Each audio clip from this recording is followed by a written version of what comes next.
С вами доктор Кострик. Спасибо всем тем, кто нас смотрит, ставит лайки, комментирует видео. Всегда учитываем ваши пожелания. Стараюсь быстро отвечать на ваши вопросы. Пользуйтесь плейлистами для более быстрого поиска нужной вам информации. Сегодня поговорим о том, как выглядит жизнь человека с алкогольной зависимостью. Правдивая история одного пациента о том, как он выражается и как он достиг психологического дна. Рекомендую, кто не посмотрел еще наши предыдущие видео, которое называется «Мир глазами алкозависимого», посмотрите, найдите немножечко своего времени, ведь это очень актуальная тема для многих в наше время, а это видео — продолжение этой темы. Иногда за день наш пациент выпивал около 1,5 литра водки. Алкозависимый человек доходит до того, что может выпить много, но это прямой путь на кладбище. И это говорил 35-летний молодой мужчина. Мужчина в расцвете сил. Он жив, хотя это чудо, поверьте. Алкоголь управлял им 15 лет. 3 года назад он избавился от этой зависимости, но он хорошо понимает, что эта борьба все еще продолжается. Его жизнь и мышление полностью изменились. Он рассказал мне о том, как попал в ловушку алкоголизма, как выбрался из нее и что алкоголь сделал с его жизнью. То, о чем сейчас я вам расскажу, это приведенный пример, реальная история одного зависимого от алкоголя мужчины. Поверьте, этот пример описывает личные переживания героя и содержит его собственное мнение. Говоря об актуальности проблемы алкоголизма, доктора всегда уделяют внимание отрицательному влиянию спиртного на иммунную систему. Пьющие часто болеют, имеют низкий уровень жизненной энергии. При обследовании выясняется, что у них нарушены процессы кроветворения, понижена продукция лимфоцитов, развивается алкогольный цирроз печени, нарушается работа сердца, повреждаются сосуды. Каждый второй больной алкоголизмом имеет пораженную сердечно-сосудистую систему. Растет риск возникновения онкологических заболеваний, заболеваний поджелудочной железы. Алкоголь разрушает центральную нервную систему. Он изменяет функцию нервных клеток, проникая вовнутрь их. Алкоголь поражает, я уже сказала, поджелудочную железу особенно и влияет на печень, желудок, пищевод. Сильнее всего от алкоголя страдает человеческий мозг. Человек становится агрессивным, вспыльчивым, мыслительные процессы замедляются, обостряются психологические и личностные проблемы. В тяжелых случаях алкоголизма развивается психоз и эпилепсия. Алкоголизм опасен не только для здоровья человека, страдающего им, но и для общества в целом. Опасность алкоголизма для общества огромна. Сокращается продолжительность жизни, понижается интеллектуальный уровень в обществе, семьи распадаются, преступность увеличивается, происходит деградация молодого поколения. Дети от алкозависимых, как правило, рождаются с различными врожденными пороками и аномалиями. Так что же такое алкоголизм? Напомню, алкоголизм — это тяжелое, прогрессирующее заболевание, при котором человек становится психологически и физически зависим от алкоголя. Страдающий алкоголизмом испытывает непреодолимую тягу к спиртному. Люди, подверженные алкогольной зависимости, как правило, отрицают наличие у них заболевания. Но почему же тянет к алкоголю? Сильное желание выпить возникает в ситуации, когда человек не умеет наполнять свою жизнь приятными занятиями, очень устал и хочет при помощи алкоголя быстро улучшить настроение и блокировать негативные эмоции. Но нужно ли на самом деле это человеку? Решит ли проблемы алкоголь, как кажется алкозависимому? Конечно же нет. Просто человек ищет повод, причину, чтобы выпить. А теперь коротко, как меняется пьяный человек. При умеренном употреблении алкоголя деятельность нейронов подавляется. Это проявляется нарушениями памяти, снижением умственной активности, нарушениями внимания. Если человек употребляет спиртное регулярно, нейроны погибают, и такие изменения становятся необратимыми. А сейчас я расскажу историю реального пациента. Наш пациент вырос в хорошей семье, но хотел чем-то отличаться от других и выбрал для этого почему-то вредные привычки. Он понял, что алкоголь разрушил его поджелудочную железу. Страх серьезно вошел в его глаза. Мужчина открыл для себя вкус алкоголя, когда ему было всего 15 лет. Вдумайтесь только. Все началось с пива, а закончилось тем, что ему пришлось выпивать до 1,5 литра водки за сутки. Со слов пациента, все начиналось ночью. Большую часть времени он не спал, просто считал часы до открытия магазина и покупки своего утреннего бодрящего напитка. У него развивался синдром отмены. Из тебя начинает лить пот, руки трясутся, тебя рвет, в голове появляется много мрачных мыслей. Ты чувствуешь себя совершенно разбитым, и у тебя нет сил встать. Это слова нашего пациента. «Я не знаю, чем бы все закончилось, — продолжает он, — если бы однажды я не пошел мимо дневного стационара, или дневного центра так называемого лечения наркозависимости». Это было началом долгого и трудного пути к выздоровлению от зависимости. Ведь тогда выяснилось, что он еще к этому совсем не готов. И уже прошло почти 20 лет с тех пор, как он впервые попробовал алкоголь.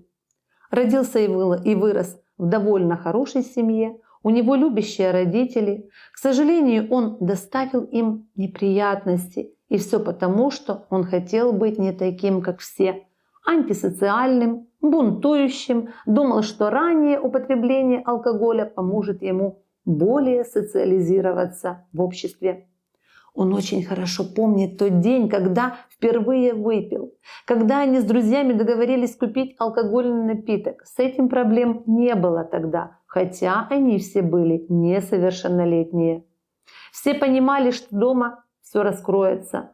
Чтобы избежать запаха алкоголя, они начали этот алкоголь заедать пирожными, закусывали разными конфетами, жевательными резинками.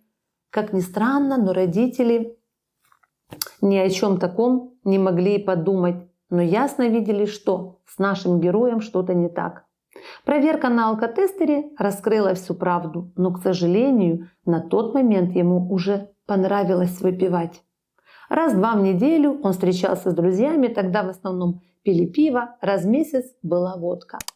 Иногда, если у кого-то был свободный дом, в отсутствие родителей они устраивали домашние вечеринки. Приходило тогда туда около 10-15 ребят и просто пили водку. Внутри них царил юношеский бунт. Следует отметить, что многие из этих людей выросли достойными людьми, но, к сожалению, некоторые пошли не по верному и светлому жизненному пути. К счастью, наш герой уже начинает возвращаться в строй. Может, кто-то узнает себя в этой истории. Тема наболевшая очень. Она очень актуальна в обществе. Но все же, если хотите рассказать нам свою историю или привлечь внимание к распространенной проблеме со здоровьем, мы ждем ваших историй. Конечно, пишите это все в комментариях медицинского YouTube-канала «Доктор Кострик». Это все будет анонимно, не переживайте. Чем сможем, тем поможем. А мы продолжаем. Пиво тоже не закончилось. В его голове было закодировано, что поскольку ему нет 18 лет, он не имеет права употреблять алкоголь. Но он всячески хотел. Все эти 3 года он просто делал это втайне от родителей. Были казусы, из-за них были большие противоречия, конфликты, но в целом он хорошо прятался. Когда ему исполнилось 18, он стал употреблять пиво каждый день. Так он для себя решил. Он начал выпивать его у себя в комнате перед компьютером, общаясь с друзьями онлайн. К сожалению, пивом дело не закончилось. Перешел на слабоалкогольные напитки, потом чистую водку, понемножечку, конечно же, как ему казалось, и в любое время мог остановиться. Но зачем, думал он, ведь это так приятно. Поднимается настроение, возникают какие-то идеи, которые трезвому человеку в голову и не могли прийти. И это заводило его, подталкивало продолжать употреблять регулярно алкоголь. Он помнит, что однажды друг его спросил, почему он не покупает сразу пол-литра, а 2 чекушки. И он подумал, а если найдут пол-литра дома, я потеряю весь алкоголь. А если выпью только четверть, то еще четверть будет, и мне хватит как минимум на 2 раза, а иногда и только на 1 раз. В конце концов, он начал пить каждый день. Последние годы до лечения он почти постоянно употреблял алкоголь. Это началось уже и ночью, так как сон уже был нарушен. Большую часть времени, начиная с 3 часов ночи, он не спал, просто отсчитывал часы до открытия магазина. Не имело уже значения, что он опаздывал на работу, важно было то, что он мог выпить. Потому что тогда, в течение следующих нескольких десятков минут, он был бы как новенький, как он выражался, мог бы функционировать нормально, нормально в кавычках, подчеркиваю. Затем, к сожалению, дела снова шли на спад, и ему снова пришлось обратиться к алкоголю, чтобы держать свой организм в тонусе. В противном случае он начинал чувствовать себя шатко, неуклюже, сказывался синдром отмены. Это очень утомительно. За день он вливал в себя до 1,5 литра водки. Когда настигает абстинентный синдром, человек начинает потеть, руки дрожат, его рвет, и кишечник наполняется очень неприятным ощущением. В голове появляется много мрачных мыслей. Он чувствует себя полным неудачником, нет сил подняться даже с постели. Ты просто лежишь на кровати, и единственное, что ты чувствуешь, это то, что тебе надоела жизнь. Надоело практически все и все. Это еще не была депрессия, но у него были сильные перепады настроения. Потом, во время детоксикации, он узнал, что это дистемия. Хочу напомнить, что дистемия или дистемическое расстройство – это хроническое расстройство настроения с теми же когнитивными и физическими проблемами, как и депрессия, но менее тяжелое и более продолжительное. Это состояние еще называют хронической депрессией. Бывало, такие состояния у нашего пациента были каждый день. И когда примерно в 10 часов вечера он заканчивал последнюю дозу алкоголя, ложился спать, в 3 часа ночи все начиналось сначала. Чтобы хоть как-то оставаться на плаву, в тонусе, со слов нашего пациента, иногда он вливал в себя до 7 таких доз в день. Ну, то есть даже уже идет более чем 1,5 литра водки. Алкоголь и алкоголик доходят до того, что может пить много. Нормальному человеку это не под силу, но это прямой путь на кладбище. Он жив, хотя это чудо. Его глаза начали открываться на то, что на самом деле происходит, когда он попал в серьезную аварию. Мне тяжело понять, как он работал, но, внимание, он работал на телефонных вышках, иногда на высоте 60 метров над землей. И вот однажды ночью ему пришло в голову забраться на стену здания без всякой защиты. Он в тот момент был совершенно пьяный, упал. Позже он узнал, что в крови у него было более 4 промилле алкоголя. Его жизнь была спасена его напарником, который все это видел. 2 месяца он был прикован к постели, но, к счастью, остался жив, но получил тяжелое сотрясение мозга, травмы бедра и руки и, вероятно, постоянную гиперэстезию или онемение некоторых пальцев и левой стороны лица, на которую он упал. Иногда из-за этого ему намного сложнее произносить определенные слова. С его слов он уже не знал, что с собой делать, ведь он был, к сожалению, на самом дне. Лежа в больнице, покалеченный, он поклялся себе, что никогда больше не будет пить алкоголь.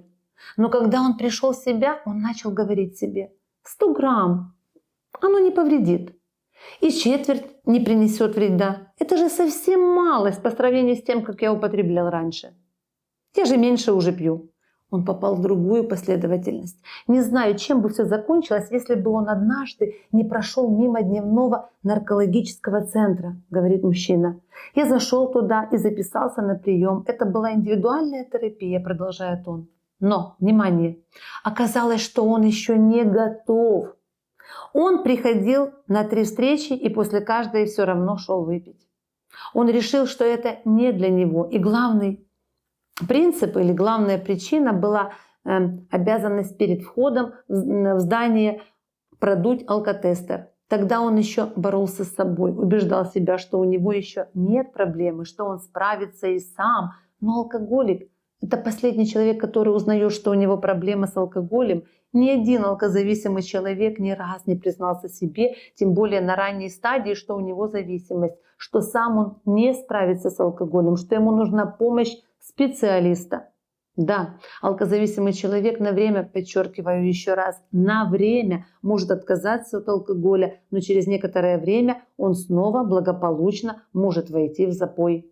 Однако то место, что-то в нем изменилось, наверное, он этого еще не знал, потому что прежде чем по-настоящему посмотреть самому себе в глаза, быть честным в первую очередь перед самим собой, не искать оправданий своим вот этим неоправданным поступкам, каждый раз употреблять алкоголь, да, он прошел очень долгий и трудный путь. Он прошел несколько закрытых курсов терапии продолжительностью около 2 месяцев.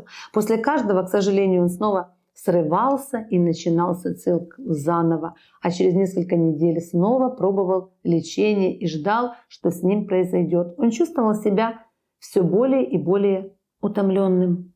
В конце концов он дошел до того, что просто лежал и вставал только для того, чтобы пойти в магазин, вернуться с алкоголем и напитком каким-то другим, чтобы этот алкоголь запить. Это был единственный известный ему способ почувствовать себя лучше, хотя бы на мгновение. Однако чувство безнадежности быстро вернулось. Он уже не знал, что с собой делать. Он был на самом дне морально. Алкоголь разрушил его поджелудочную железу. Страх серьезно вошел в его глаза. Это уже было время, когда он жил со своей бабушкой. Заметьте, семьи у него не было. Наконец, однажды в очередной раз к нему пришла мама и сказала: «Соберись, ты идешь в частный центр». Слова мамы его очень обрадовали, ему захотелось снова начать лечение. Терапия длилась 6 недель. Он ходил на групповые собрания длительностью с утра и до обеда, и индивидуальные встречи. Потом он прожил в этом центре около 4 месяцев, помогая готовить завтраки и ужины, и поддерживал пациентов, а также работал на стройке. А все потому, что ему не хотелось возвращаться в те же места, где он пил. Ему хотелось начать все сначала. Ему очень хотелось, но уже тогда он сошел с нормального жизненного пути и поддался зависимости. Через неделю после окончания лечения он снова начал пить, и тогда снова обратился в этот центр. Он вообще себе не доверял. Ему нужен был кто-то, кто удерживал бы его от питья. Страх всерьез проник в его глаза, когда он узнал в больнице, что алкоголь разрушил уже всю поджелудочную железу. Для него это был драматический период. Внутри он чувствовал невыносимое давление и боль. Он даже думал, что скоро умрет, и пути назад не будет. После года воздержания от алкоголя снова потребовалась госпитализация. Потом, когда его выписали, сказали, что у него хронический панкреатит, вызванный злоупотреблением алкоголем. Он был удивлен. Как? Ведь он не пьет уже больше года.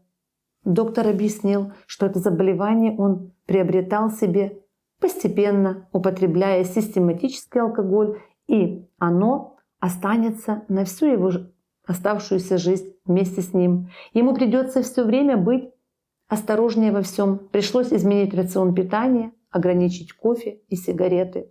Однако, как оказалось, пагубная привычка не хотела его покидать. Алкоголь по-прежнему соблазнял его, и это было, к сожалению, эффективно. Родные страдали не меньше, чем сам алкозависимый человек, но разница в том, что они не употребляли алкоголь, а последствия употребления алкоголя сказывалось на них. Ведь трезвый и пьяный — это совершенно разные люди, разное восприятие реальности, разное психологическое состояние и так далее. В родном доме мужчина оставался только в том случае, если был не выпивший, а поскольку он предпочитал пить, чем жить в нормальных условиях, он часто спал в притонах или домах у таких же друзей, как он сам. Он помнит, когда в последний раз был пьян. Он хотел пойти в больницу на детоксикацию, но поскольку у кого-то диагностировали ковид, в тот день никак не приняли его, и он не мог пойти домой, потому что был пьян. Поэтому он пошел спать к бабушке. Утром он чувствовал себя драматично. Он не пил уже 12 часов, но когда пришел домой, оказалось, что в выдыхаемом им воздухе все еще содержатся эти промилле алкоголя, и он это понял. Поэтому он решил пойти к ближайшему озеру, чтобы не соблазняться снова на алкоголь. Он провел там 8 часов в тряске и отстраненности. Он очень устал, но алкоголь не употреблял. После того дня он снова начал часто ходить на собрания. Поначалу это давало ему большую поддержку и помогало выбраться из худшей ситуации. С тех пор прошло 3 года. Алкоголь правил им 15 лет. Он знает, что эта борьба все еще продолжается, но его мышление сильно изменилось. Он продолжает посещать специалиста и общается с многими выздоравливающими алкозависимыми. Всегда может им позвонить и попросить о помощи. «У меня есть Бог, в которого я твердо верю», — говорит он. У него есть люди, которые его мотивируют. Он помнит, как встретил в его старом районе пожилую женщину, которая знала его еще с его же пьяных дней. Она сказала, что гордится им. Ничто не придает ему столько сил, как такие слова, а он слышит их все чаще и чаще. Иногда они могут задеть струны вашего сердца. Создание собственной музыки также помогает ему. Рэп по-прежнему его большая страсть. И сегодня наш герой не боится об этом говорить. Он точно знает, что хочет помогать людям избавиться от алкозависимости и старается это делать. Он верит, что встретит свою вторую половинку, которой у него не было до сих пор никогда. Алкоголизм — это серьезное, изнурительное заболевание, но благодаря ему, как это странно ни звучит, он перестал беспокоиться о неважных вещах, знает, в каком направлении хочет вести свою жизнь. Он осознает, что он не идеален и не будет идеален. Он просто сегодня и завтра хочет быть лучше, чем был вчера, и это главное. Еще он хорошо знает, что непьющий алкозависимый чувствует себя самым счастливым человеком на свете. Мне нравятся слова Аристотеля. Опьянение есть добровольное сумасшествие человека. А я очень надеюсь, что информация была полезна для вас. Будьте здоровы, берегите себя и своих близких. Вовремя обращайтесь за медицинской помощью, если вы в ней нуждаетесь. До новых встреч. Не прощаемся.